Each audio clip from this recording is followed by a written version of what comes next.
무의식을 볼 수 있는 지점 중에 하나가 뭐냐면 잠꼬대. 술 취했을 때? 많은 사람들은 여행을 가보라고 얘기해요. 솔직히 말씀드리면 티 안 나게 뒤에서 험담하는 그런 사람들 있잖아요. 정말 발견하기 어렵습니다. 그래서 진짜 사기꾼들 보잖아요. 별로 사기꾼처럼 생기지 않았어요. 어떤 사람의 본성을 알아내는 가장 좋은 방법은요.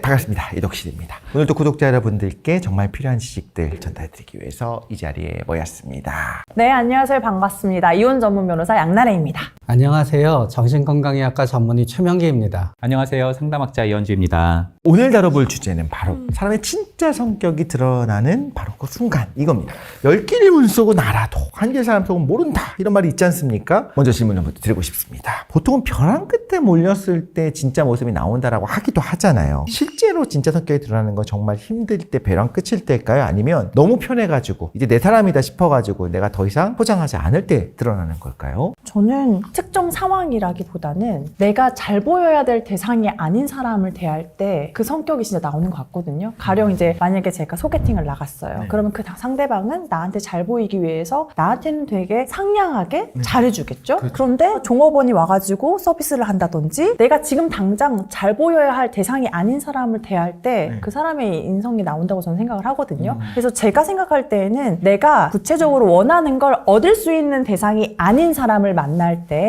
그 사람의 인성이 나타난다. 그래서 이렇게 소송 진행할 때도요. 판사님 앞에서는 되게 유순하게 네 판사님 제가 그런 부분은 잘못했고 이런 부분 개선을 할 거고요. 네 맞습니다. 판사님 말씀이 다 맞습니다. 이렇게 하다가 판사님이 뭔가 나한테 부정적인 얘기를 하면 아니 판사라고 해서 다 알아요?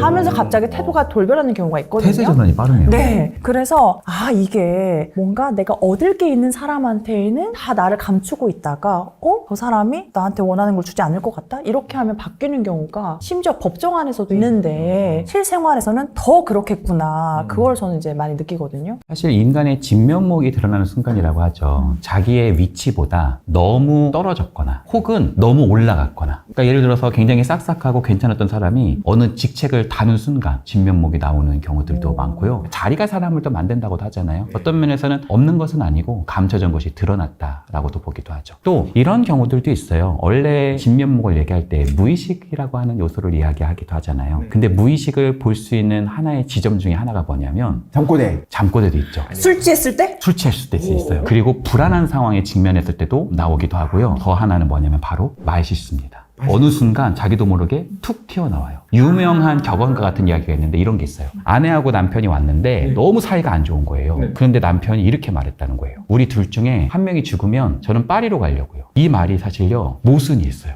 우리 둘 중에 한 명이 죽는다고 그랬잖아요. 사실 죽는다는 게 나는 아니잖아요. 왜냐면 나는 파리로 갈 거니까. 공평하게 얘기했지만은 항상 It's not me, but you예요. 내가 아니라 너다. 그러니까 아내에 대한 엄청난 증오심을 그렇게 표현한 거죠. 이런 말실수가 이야기하는 도중에서 어떤 무의식적 측면이 살짝 나타나는 경우들도 있습니다. 그래서 이런 말실수가 보통 나왔을 때 이런 부분이 있는지를 이렇게 질문하는 것은 좋지 않아요. 왜냐하면 내가 바로 직면을 하거나 해석을 하면 살짝 나왔던 것이 오히려 더 강하게 숨기기 시작을 하거든요. 그래서 그런 부분들을 넘기되 잊지는 않고 계속적으로 가지고 있는 거죠. 이거를 전문 용어로 뭐라고 말하냐면 소극적 능력이라고 합니다. 보이지만 내가 그걸 다루지 않는 거. 그리고 더 필요한 거는 말실수라고 하는 지점이 또 어디서 많이 나오냐면은 차 안에서 나옵니다. 그래서 왜 결혼할 때 차를 타보라는 얘기 많이 하잖아요. 그래서 차를 타고 처음에야 장모님이 타고 뭔가 의식이 되지만 이게 3시간, 4시간 가다 보면 운전하는 토대 안에서 이 차는 나의 공간이기도 하거든요. 그리고 여기 안에서 끼어들고 했을 때 굉장히 화가 났을 때 그것이 거의 필터 없이 나오는 경우들은 어떤 면에서는 우리가 눈여겨서 볼 수 있는 하나의 진면목일 수도 있어요. 궁금한 게 한편으로는 운전이라고 하는 그 특수한 환경이 이 사람을 그렇게 푸시한 걸 수도 있겠다는 생각을 한 번씩 했거든요. 충분히 그럴 수 있죠. 어떤 면에서는 그 사람이 운전과 얽혀져 있는 어떤 컴플렉스 혹은 자기 공간이 침해되는 것에 대한 트라우마들이 있을 수도 있고요. 더 나아가서 정말 굉장히 억압이 강한 사람일 수도 있어요.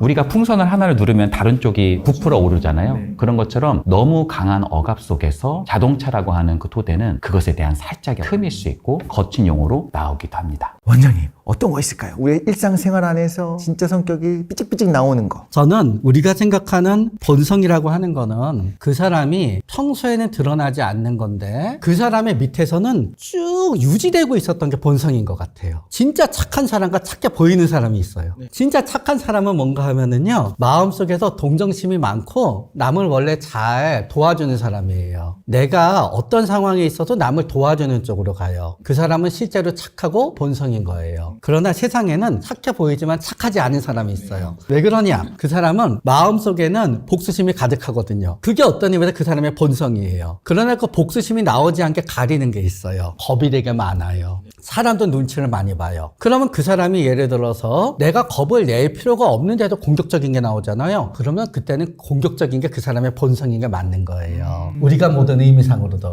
그래서 본성은 뭔가 하면은 그 사람의 마음을 사로잡는 가장 중요한 감정의 결에 해당이 되는데 평소에는 외부적인 환경 혹은 자신의 의지 때문에 드러나지 않는 거예요. 결국 본성은 언제 많이 드러나느냐? 극단적인 상황에서 드러나게 되는 거예요. 혹은 아무도 보지 않아서 남들을 전혀 신경 쓰지 않아도 될 때. 그렇기 때문에 우리는 아주 여유로울 때도 본성이 드러나는 거고 아주 긴박할 때도 본성은 드러나게 되는 거예요. 그러면서 또 어떤 사람의 본성을 알아내는 가장 좋은 방법은요, 그 사람의 과거가 그 사람의 본성이에요. 왜냐하면은 어떤 사람이 겉으로 보면 되게 착해 보여요. 나한테 착하게 해줘요. 그런데 이렇게 알아보니까 항상 그 사람이 있는 곳엔 싸움이 있었어요. 그러면 사실 과거에 항상 그 사람이 있었던 데 싸움이 있잖아요. 그 싸움이 그 사람의 본성이에요. 나한테만 안 그럴 거라고 기대하면 안 되는 거예요. 그래서 진짜 사기꾼들 보잖아요. 별로 사기꾼처럼 생기지 않았어요. 그런데 그 사람이 얘기를 들어보니까 4번 정도 사기를 쳤어요. 그럼 나한테도 당연히 사기를 치는 거예요. 이런 얘기 있어요. 또 그 사람의 본성은 그 사람의 말이 아니라 그 사람의 행동에 나온다고 생각해요. 예를 들어서 어떤 사람이 맨날 약속하면 늦어요. 그리고 말로는 나를 진짜 아낀대요. 아니요. 늦는 거 보니까 그 사람의 본성은 나를 그냥 늦어도 되는 사람으로 생각하는 거예요. 사장님이 맨날 나한테 일 잘한대요. 사장님의 본심을 알고 싶어요. 사장님이 월급을 안 올려줘요. 사장님은 나 일 잘 못한다고 생각하고 있는 거예요. 그렇기 때문에 오히려 역설적으로 어떤 사람의 본성은 바로 그 사람의 눈에 보이는 거에서 나와요. 그 사람이 나한테 선물도 안 주고 나한테 돈도 빌려가고 그러면서 나한테는 굉장히 나이스하게 대하잖아요. 그 사람은 나이스한 사람이 아닌 거예요. 그래서 우리가 본성에 대해서 생각하고 있는 걸 결국 언제 생각하냐 하면은 저 사람이 나한테 괜찮게 보여요. 그러나 나는 생각하게 되는 거예요. 저 사람 속에 어떤 저 사람의 성격은 나를 갖다 싫어하면 어떡하나. 결국 그게 내가 알고 싶어하는 그 사람에 해당되는 겉으로는 보이지 않지만 그 사람이 밑에 있는 성격 중에 혹시 나중에 나한테 피해를 주는 게 어떡하지? 걱정이 되는 거예요. 반대로 또 이럴 때도 있어요. 어떤 사람이 겉으로 보면은 나를 갖다 별로 좋아하지 않는 것 같아요. 그런데 저 사람의 성격 중에 어떤 면은 진짜 나를 아끼는 것 같기도 한 거예요. 그랬을 때 내가 그거를 놓칠까봐 이제 우리는 걱정이 되는 거예요. 결국은 우리가 원하는 거는 본성이라고 하지만 결국은 속마음을 알고 싶어요. 그러면서 그 사람이 겉으로 보이는 거를 믿으면 되는데 속마음은 다른 마음이 있어서 나한테 잘해주는 척하는 게 아니야 했을 때 우리는 그 사람의 본성이 알고 싶은 거예요. 그러면 이런 것도 궁금해해요. 보통은 혹시나 내가 만난 이 사람이 알고 보니 나르시스트일 수도 있고 소시오패스일 수도 있고 양극성 성격 장애일 수도 있는 느낌이라면 그런 걸 알아낼 수 있는 순간들이 있을까? 여러 가지 기준이 있기는 하지만 예를 들어서 다른 사람에게 있어서 티 안 나게 주위에서 험담하는 그런 사람들이 있잖아요. 그런 경우는 정말 발견하기 어렵습니다. 솔직히 말씀드리면. 그런데요, 가만 보면 험담하는 그 자리에 항상 그 사람이 위치해 있는 경우들이 있고요. 예를 들자면 이 사람은 이렇게 만듭니다. 자기가 이번에 들어온 김대리가 꼴보기 싫어요. 그러면 자기 손에 피를 안 묻혀요. 뭐라고 하냐면은 김대리 너무 완벽하지 않아요? 막 이러는 거예요. 밥 먹을 때. 그럼 이게 너무 완벽하다고 하면 여기서의 반동이 나타날 수밖에 없단 말이에요. 너무 완벽할 수는 없죠. 거기에 이제 한 명이 낚입니다. 김대리가 좀 일은 잘하는데 조금 이렇게 개인주의 성격이 좀 있기는 한 것 같아. 뭐 이런 식의 표현이 있어요. 그럼 이분이 바로 왜요? 불을 지피는군요. 대화의 장을 만들면서. 그렇죠. 이게 나중에 걸려가지고 그 김대리가 막 화를 내면은 나는 아니야. 그분이 그러신 건데 나는 오히려 완벽하다고 그랬지. 이러면서 뒤에 있긴 한데 사실은 그 사람이 가려져 있는 커튼 뒤에 있는 조정자일 가능성이 있죠. 한 방에 알아내는 건 무리겠지만 그런 걸 좀 인격 장애를 발견할 수 있는 요소들이 혹시 삶 가운데 있을까요? 사실 업계 팁인데 한 가지만 말씀해보자면 우리가 순진하지 말자는 거죠. 화려한 언변에 속지 않고요. 그 모든 결과물들 다 좋은 프로젝트가 다 괜찮을 걸 뭔가 투쟁하고 있어요. 이게 뭔가 정의를 위해서 한다. 대단한 일이야. 뭔가 다 이런 얘기를 해요. 말은 항상 휘황찬란하고 멋집니다. 근데 가만히 사태를 직시하고 있으면 안개 속에서 명확해지는 게 있어요. 최종 결과물이에요. 최종 결과물의 과실을 누가 가장 많이 가져가는지, 그리고 그 주장을 가장 강하게 하시는 분이 그 결과물의 가장 큰 주인이 된다면 그건 한번 의심해서 볼 필요가 있겠죠. 남의 공을 좀 가르쳐. 자기가 좋은 프로젝트 같이 하자, 정의를 위해서 한다고 하지만 사실 그 모든 결과물은 자신의 어떤 이기심의 발로인 경우들이 숨어 있기도 하죠. 또 이 부분에 대해서는 변호사님 항상 와서 다 자기 끈은 억울하다라고 얘기하잖아요. 진짜인지 아닌지 가르는 나만의 노하우 있을까요? 저는 내가 사람을 많이 만나봤으니까 어떤 사람이 진실을 잘 얘기하고 잘 파악하고 이거는 솔직히 저는 불가능하다고 생각하고 맞아요. 다만 이제 그런 거에 대해서 오차 범위를 줄이기 위해서 같은 사항에 대해서 질문을 할 때 변형 질문을 많이 하기는 하죠. 가령 뭐 몇 월 며칠 몇 시에 거기 가셨던 게 맞나요? 이렇게 물어봐서 네 하면 나중에 한참 지나서 혹시 그때 거기 간 게 언제쯤이죠? 시간이 밝았나요? 어두웠나요? 이런 거 있잖아요. 좋은 사람인 줄 알았는데 알고 보니 전혀 다른 사람이었다라고 하는 것을 좀 경험해 본 적이 한 번쯤 있을 것 같아요. 사실 정신분석 관련해서 훈련을 받을 때 처음에는 항상 이런 질문을 하라고 해요. 정말 그럴까? 저는 너무 이타적이거든요. 저는 사람들을 너무 잘 돕거든요. 그러면 이 사람은 이타적인 사람이구나 이렇게 그냥 믿는 게 아니라 왜 이거를 이렇게 많이 이야기하지? 정말 그럴까? 항상 이런 생각을 하면서 듣는 것을 처음에 배우기도 시작합니다. 제가 실제로 좀 투입됐던 어떤 경험이 있는데요. 왕따 일이 있어가지고 이제 회사 안에서 좀 난리가 나서 공방들이 일어나는 것을 제가 이제 보면서 그 분들에 대해서 보통 이제 심리 검사도 하고 그런 평가도 하고 또 면담도 하고 막 이런 것을 거치는 경우들이 좀 있습니다. 근데요, 너무나 놀랍게도 가해하셨던 분 있잖아요. 사실 그것의 가장 또 원형이라고 할 수 있는 그 분이 실제 가해하는 분이 아닌 거예요. 너무 놀란 거는 그 A군과 가장 친한 그 사람이 마치 장기말 놓듯이 그 모든 것을 설계한 사람인 거를 그 검사의 토대에서 그게 드러났거든요. 제가 눈치를 챈 거잖아요. 그걸 그 사람도 알았고 그게 다 들켰을 때 저를 딱 보면서 묻더라고요. 질문을 바꿔볼게요. 진짜 친구인지, 날 진짜 좋아하는지 이거를 알아내는 방법 같은 거, 그런 질문들 혹시 있을까요? 의사소통 유형 중에서 일치성이라는 게 있습니다. 속마음과 겉모습이 대략 일치되게 말하는 사람들이 있습니다. 그런 사람들은 저는 가장 신뢰하기 좋은 사람이라고 봅니다. 우리가 보통 괜찮은 사람이라고 하면은 굉장히 다정하고 뭔가 다 양보하고 희생적인 사람. 사실은 의사소통 유형 중에서는 그 사람은 회유형이라고 그래서 어떻게 보면 조금 좋지 않은 의사소통 유형일 수 있거든요. 그래서 일치형의 사람, 정말 싫은 건 좀 싫다고도 얘기해주고 좋은 건 좀 좋다고라도 얘기할 수 있는 소위 약간 자연스러움이 있죠. 저는 그런 사람들하고는 아주 오랫동안 관계를 유지할 수 있는 좋은 하나의 또 방식이다. 뭐 예를 들어서 여기 좀 갔다 올 수 있어? 그러면 네 지금 갔다 올게 이렇게 갔다 와도 되는데 알겠습니다. 그리고 막 뛰어다니는 것도 이게 너무 무슨 군대도 아니고 뭔가 좀 어색하잖아요. 그러니까 너무 과장된 거, 너무 과소화되어 있는 거, 너무 비애를 맞추는 거, 너무 내 주장만 하는 거 이런 것들이 아니라 속감정과 겉감정이 대략 일치되는 거 이것을 보기도 합니다. 저는 친구 같은 경우에는 내가 슬플 때 혹은 힘들 때 위로해주고 함께해주는 친구도 당연히 좋긴 좋은데 내가 뭔가 좋은 일이 있고 잘 됐을 때 그때 그 친구가 어떻게 반응하는지를 중요하게 생각하는 것 같거든요. 이게 깊게 친하지 않은 친구는 은연중에 배 아픈 티를 내고 온전히 축하해주지 못하는 경우가 많아요. 우리가 살면서 사실 제일 경험하기 싫은 것 중에 하나가 배신하는 걸 느꼈을 때 가슴이 아프지 않아요? 배신당하기 쉬운 사람들의 특징이 뭐 잘 믿는 걸까 싶기도 하고. 근데 배신당하는 사람들이 잘 믿어서 그렇다고 생각하잖아요. 그게 아니라 많은 경우에 부주의해서 그래요. 부주의하고 복잡하게 생각하는 걸 싫어해요. 그러니까 이게 진짜가 아니까 사실 확인을 해야 되는데 사실 확인을 귀찮아해요. 근데 우유부단함이 배신당하는 경우는 만약에 그 사람이 겁이 많아서 우유부단하잖아요. 잘 배신 안 당해요. 겁은 별로 없는데 착해서 우유부단하면 배신 잘 당해요. 그리고 이렇게 배신당하는 분들을 보다가 보면은요, 욕심이 있든 갈망이 있든 결국 우리가 배신은 인간관계 아니면 이거잖아요. 다들 내가 이래서 배신당했으면 바보 같잖아요. 그래서 다들 난 사람을 너무 잘 믿어서 탈이야 이렇게 얘기해요. 그러나 단지 사람을 잘 믿는다고 해도 배신당하는 건 아니에요. 결국에는 지혜로워야 되는데 주의해야 될 건 단 하나를 가지고 우리가 판단하는 건 좀 조심해야 되고, 싸한 기분이 든다면 그거는 좀 믿을만한 거죠. 단순한 직감의 영역을 넘어서서 많은 경험에서 나타나는 그런 종합된 결과일 수 있거든요. 그러니까 그 직관력이 그냥 하나의 허상이 아니라 많은 경험에서 불러일으키는 토대라면은 한 번쯤 검증해 볼 필요는 있겠죠.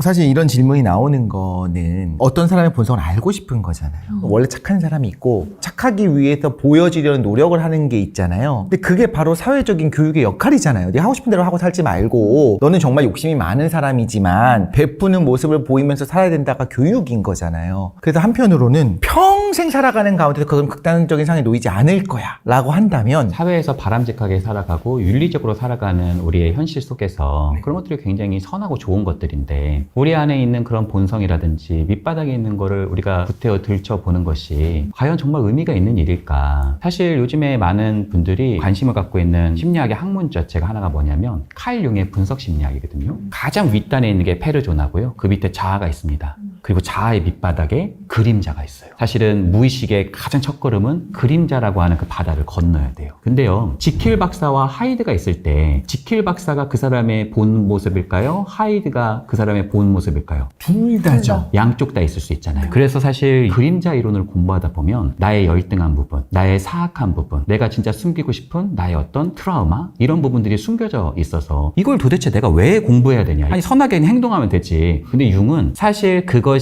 올바른 윤리적 선택에서의 첫 번째 전제라고 봅니다. 예를 들어서 히틀러가 자신 안에 있는 열등감들을 충분히 자기가 인식하지 않으니까 그것을 다른 사람이 열등하다고 자꾸 얘기를 하는 거예요. 이걸 투사라고 말합니다. 그리고 전혀 죄의식을 갖지 않는 지점은 바로 자신의 분열된 제2인격, 그림자 요소였다고 합니다. 그래서 중요한 포인트는 이거예요. 내가 그림자를 탐구한다는 것은 내가 얼마나 악하고 내가 얼마나 열등하고 내 인생 막살로 된다는 건가? 이것이 아니라 가장 큰 죄가 무지라고 봤어요. 내가 선한 것을 선택할 수 있는 빛도 있고 내가 그러한 그림자적인 것을 알게 되었을 때 나는 어떤 상황 속에서 선택을 할 때 무엇이 선이고 무엇이 악인지를 선택할 수 있는 기준이 형성될 수 있다고 본 겁니다. 저는 이렇게 생각해요. 진짜 성격이라고 하는 말이 환상에 해당되는 면이 있다고 생각을 해요. 예를 들어서 나랑 이 사람이 동업을 했어요. 그 동업이 계속 좋은 상태로 끝나요. 그럼 우리는 그 사람이 나를 갖다 좋아하고 나도 저 사람을 좋아하는 게 진짜 성격이라고 믿으면서 서로 살지요. 동업을 하다가 동업이 안 돼요. 그럼 서로